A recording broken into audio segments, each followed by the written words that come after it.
Sebelum menonton, jangan lupa like, subscribe, dan tekan tombol lonceng. Selamat menyaksikan. Wakil Presiden Kiai Haji Maruf Amin menghadiri acara peresmian pembukaan kegiatan Festival Ketenagakerjaan atau Nakerfest tahun 2024 di Jakarta International Expo Kemayoran, Jakarta. Dalam sambutannya, Wapres menyampaikan 3 arahan strategis dalam reformasi tata kelola pasar tenaga kerja. Lebih lanjut, Wapres menyampaikan sistem ini harus mampu mengarahkan dunia pendidikan dan pelatihan untuk mencetak talenta-talenta yang dibutuhkan oleh dunia kerja, sehingga nantinya sistem dapat melakukan pencocokan kalian dan kebutuhan dalam pasar tenaga kerja. Selain itu, sistem ini harus bisa menurunkan biaya rekrutmen tenaga kerja, sehingga membuat perusahaan menjadi semakin kompetitif. Dengan upaya perbaikan iklim investasi, Wapres menilai para investor akan terdorong minatnya untuk menanamkan modal di Indonesia. Hal tersebut akan membuka lebih banyak peluang untuk menciptakan lapangan pekerjaan, mendukung pertumbuhan ekonomi, dan meningkatkan kesejahteraan masyarakat. Menurutnya, kolaborasi merupakan kunci utama dalam menyukseskan berjalannya seluruh sistem perencanaan dan regulasi yang telah disusun.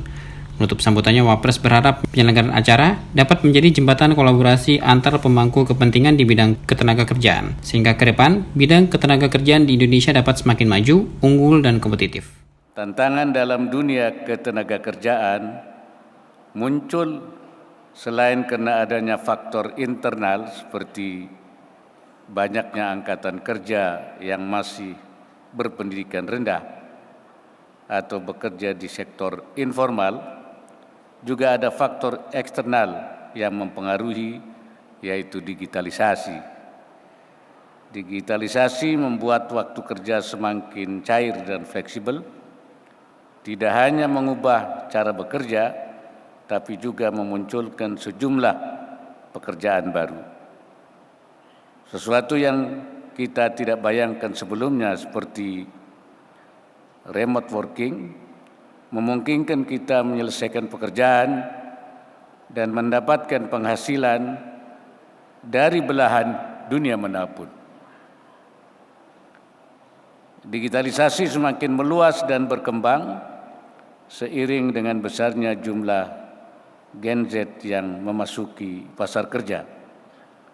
Tidak dapat dipungkiri keunggulan mereka dalam penggunaan teknologi digital membawa perubahan budaya dan kebiasaan kerja yang lama. Budaya kerja yang semakin terbuka inilah yang kemudian menuntut pasar tenaga kerja untuk menjadi semakin kompetitif. Hadirin yang saya hormati, melihat kompleksitas tantangan tersebut, saya melihat bahwa reformasi tata kelola pasar tenaga kerja Indonesia menjadi sebuah keniscayaan. Kita semua patut mengapresiasi upaya reformasi tata kelola pasar tenaga kerja melalui adanya Undang-Undang Cipta Kerja. Dengan penyederhanaan proses perizinan dan pemberian insentif bagi investasi, Undang-Undang Cipta Kerja akan menarik lebih banyak lagi investasi domestik dan asing. Peningkatan investasi ini diharapkan akan membuka lebih banyak peluang bisnis baru dan memperluas bisnis yang sudah ada sehingga dapat meningkatkan permintaan tenaga kerja. Selanjutnya, perbaikan dari sisi penawaran terus kita lakukan melalui revitalisasi pelatihan vokasi untuk mendorong peningkatan kompetensi tenaga kerja melalui pembangunan ribuan BLK komunitas dan pelatihan vokasi online.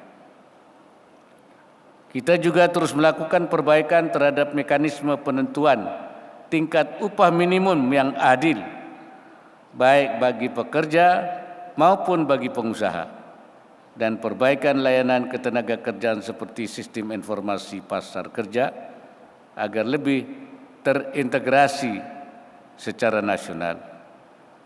Hadirin sekalian, dengan memperhatikan beberapa hal di atas, dalam kesempatan Nakerfest tahun 2024 ini, saya menitipkan beberapa pesan sebagai berikut. Pertama, kembangkan dan sempurnakan sistem informasi pasar kerja yang telah ada.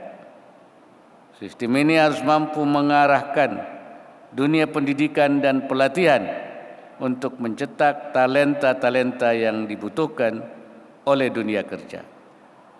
Sistem ini harus bisa menurunkan biaya rekrutmen tenaga kerja sehingga membuat perusahaan menjadi semakin kompetitif.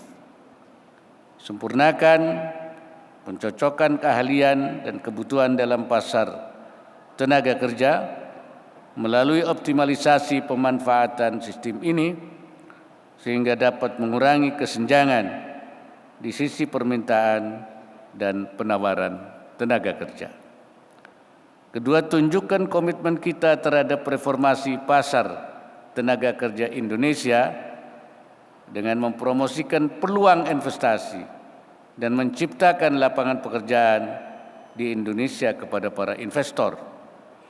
Dengan adanya perbaikan iklim investasi dan memastikan keberlanjutan reformasi, kita harus memastikan investor terdorong untuk menanamkan modal mereka di Indonesia.